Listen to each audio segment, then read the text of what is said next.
You think you are alive. But I ask you this. Have you ever bled for your truth?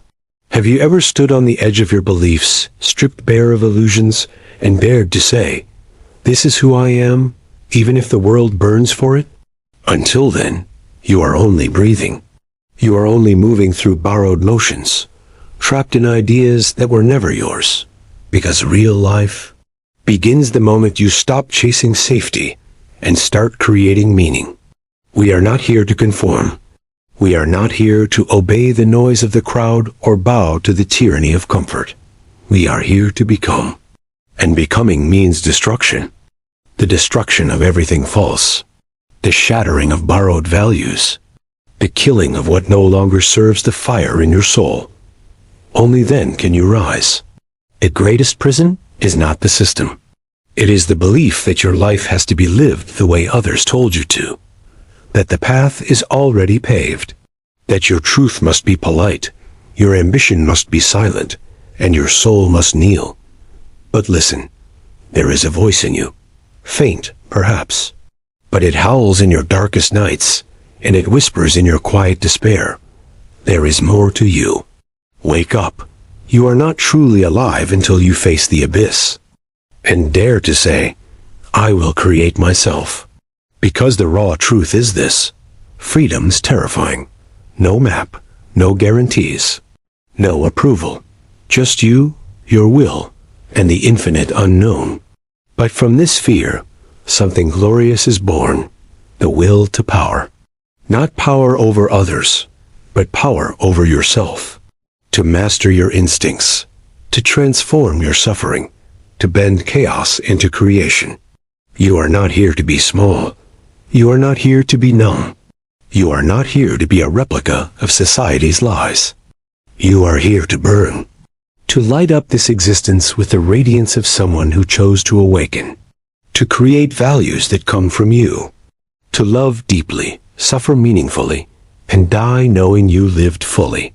The moment you stop pretending, the moment you choose authenticity over approval, truth over convenience, courage over fear, that's the moment you begin to live.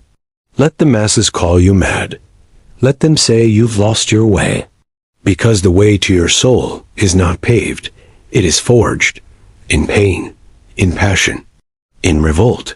And that revolt is sacred.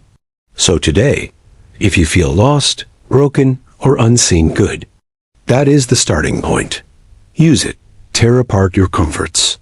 Strip your life down to the bones. And then ask yourself, what is worth building from this wreckage? That your answer, is the beginning of life. Not the shallow breathing kind, but the kind that roars, that dances with chaos, that loves with fire, that builds, destroys, and builds again. You were never meant to fit in. You were meant to rise from the ashes of what you were told to be, and become what you truly are. Not tomorrow. Not when they approve, but now. Right now. Because you're not really alive. Until this moment. You walk through life with your eyes half open, believing you are awake because you respond to your name, follow your schedule, fulfill your roles. But this is not awakening. This is sleepwalking within a dream constructed by others. A reality handed to you, prepackaged and sterilized, so that you may never question, never tremble. Never feel the burning touch of the truth. You have been taught to numb the fire within you, to silence the trembling voice that asks, asterisk, is this all there is? That question alone, when felt with full force, is the spark of life. Until you have heard it echo through your bones like thunder, until you have fallen to your knees in the darkness of not knowing, you have not yet begun to live. The world fears this crisis. It calls it depression, existential dread, a nervous breakdown. But that is a lie meant to pacify your divine unrest. The moment your comfortable delusions collapse is the holiest moment of your life. The idols you worshipped, success, approval, belonging, are revealed as clay. Your smile, once worn like a mask, slips. Your goals, once so clear, now dissolve into mist. And there, In that void, you stand naked. But this nakedness is not your weakness. It is your birth. Most people run from this moment. They flee back into distraction, drown themselves in pleasure, noise, achievement. But the ones who dare to stay, the ones who face the abyss and look it in the eye, are the ones who awaken.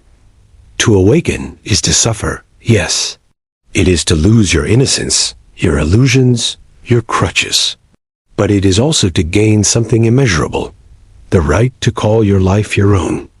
In the silence after the collapse, you will begin to hear the whisper of your soul, not the one defined by your childhood wounds, not the one shaped by social pressure, but the ancient primal voice that has waited patiently behind the noise. This voice does not beg for approval. It does not shrink in fear. It demands only one thing, that you become what you truly are. That is where life begins. Not in the routines, not in the applause, not in the shallow pleasures of conformity, but in the ruins, where everything you are supposed to be has been burned to ash.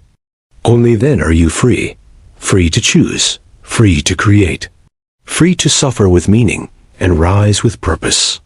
This awakening is not a single moment. It is a process of death and rebirth, again and again. Each time you shed a false identity, each time you refuse to betray your inner truth, you awaken a little more. And the more awake you become, the more the world seems asleep. The more alive you feel, the more you see others drifting through life like ghosts trapped in flesh. To awaken is to become dangerous not to others, but to the lie. The lie that says you must be small to be loved, obedient to be accepted, numb to be normal. Your fire threatens that lie. Your clarity, your refusal to play along, your hunger for meaning over convenience, this is what makes you free. You were never meant to follow. You were meant to break through, to break open. That is the path of the awakened. It is not a safe path, but it is real. And in a world built on illusion, reality is the most powerful rebellion of all. You have been told that pain is an error, a malfunction of life, something to be cured, avoided, numbed, or medicated. But this is the great betrayal. This is the lie that has turned humanity into a race of cowards. For suffering is not a disease. It is the crucible. It is the sacred fire through which all that is false is burned away, leaving only what is real. The man who has never suffered deeply has never touched the marrow of existence. He floats above life like a shallow breeze, never rooted, never broken open, never changed. He calls himself happy, but it is the happiness of the untested, the child who has never entered the storm. What you run from, what you curse, is your very teacher. Suffering strips you of your masks. It tears the fabric of your ego. It mocks your ambitions, laughs at your titles, and shatters the polished mirrors in which you once admired yourself. And in that shattering, you are brought face to face with something ancient, your raw, untamed, vulnerable essence. This essence is not pretty. It is not polite. It bleeds, it cries out. But it is asterisk yours. It is the only part of you not borrowed from the world. The human soul is not built in comfort. It is carved in anguish. Those who try to escape their suffering remain surface dwellers, strangers to their own depths.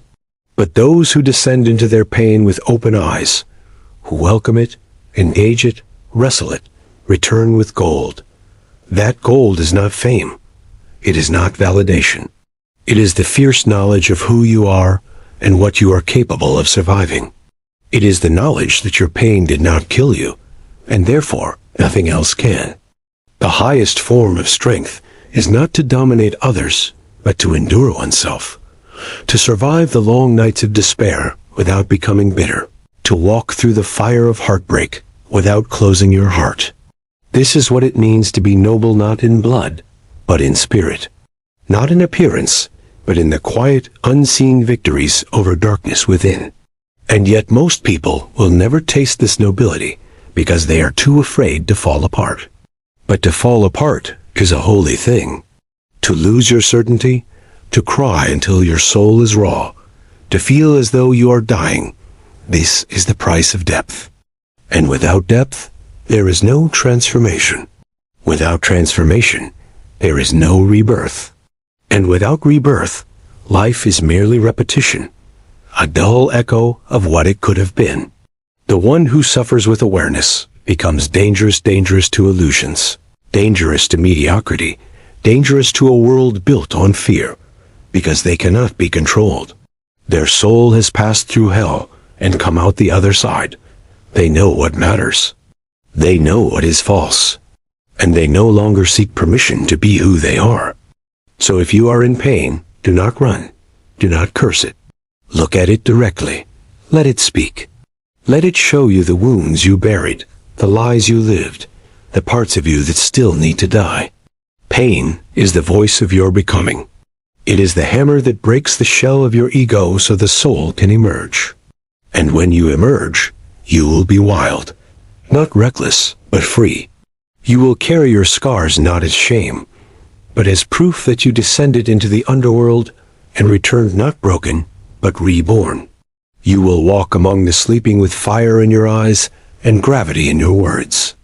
You will be alive, not in the shallow sense of movement, but in the deep, roaring sense of being.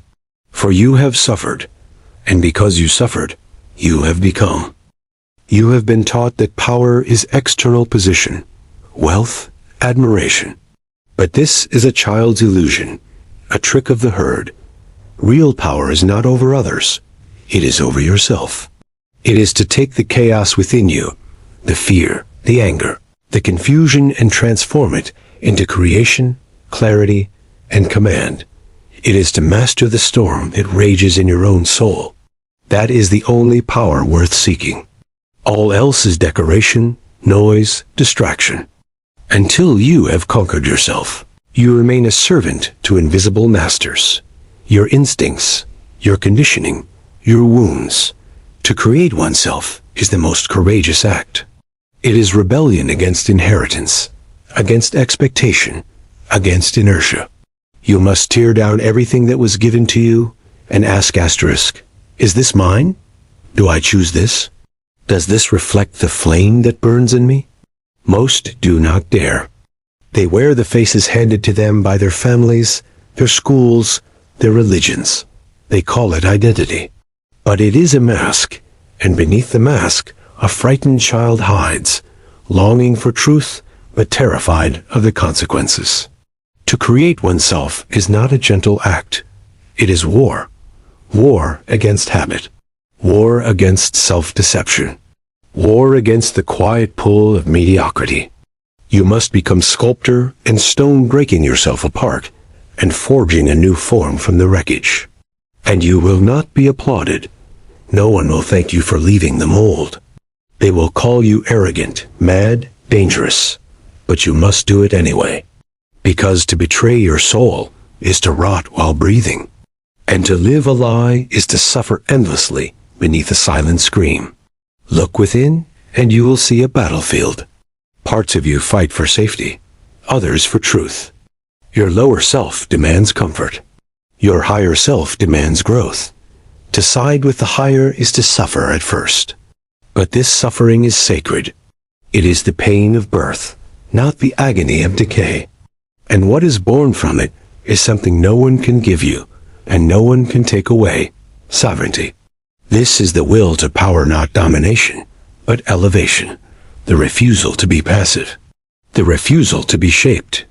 The divine impulse to shape oneself, to rise, to transcend. Every great soul has walked this path alone. They were mocked, crucified, exiled.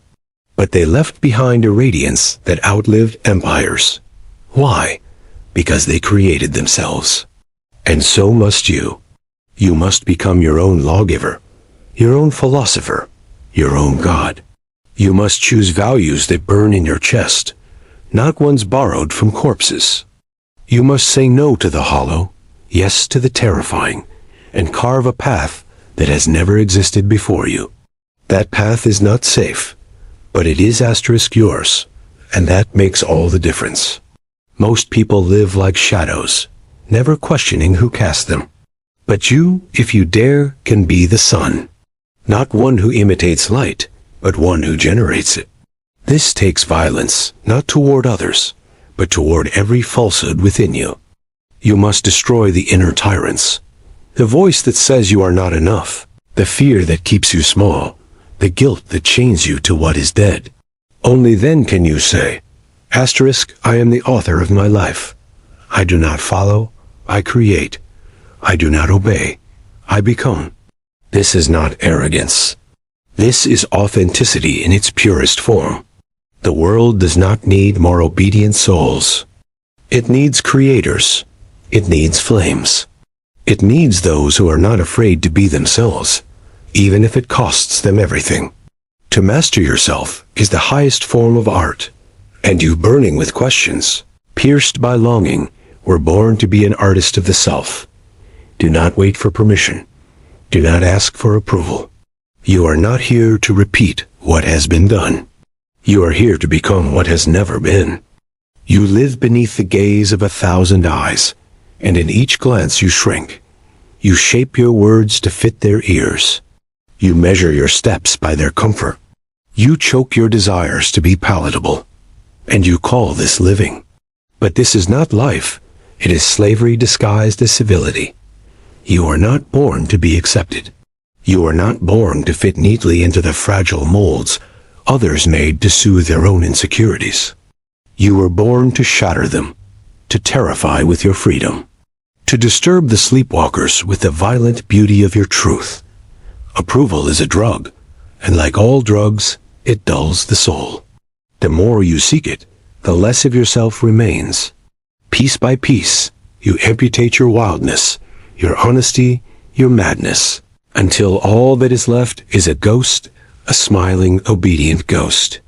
The tragedy is not that people dislike you when you show your truth. The tragedy is that you stop showing it.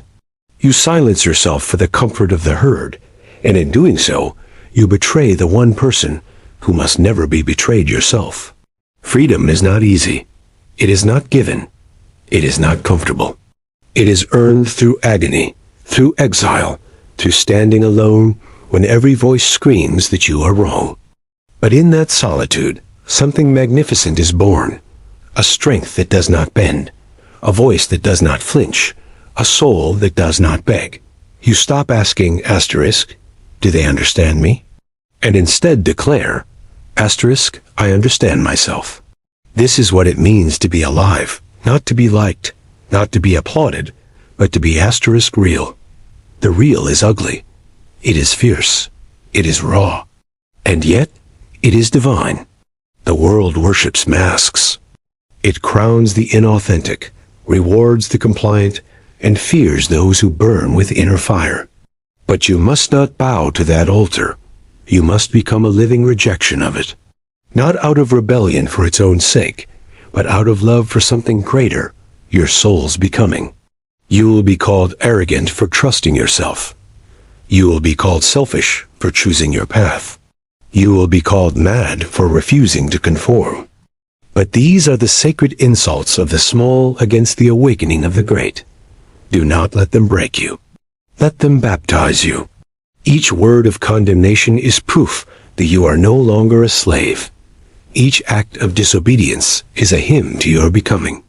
The ones who matter will not ask you to shrink. They will not punish your fire. They will stand with you or stand aside.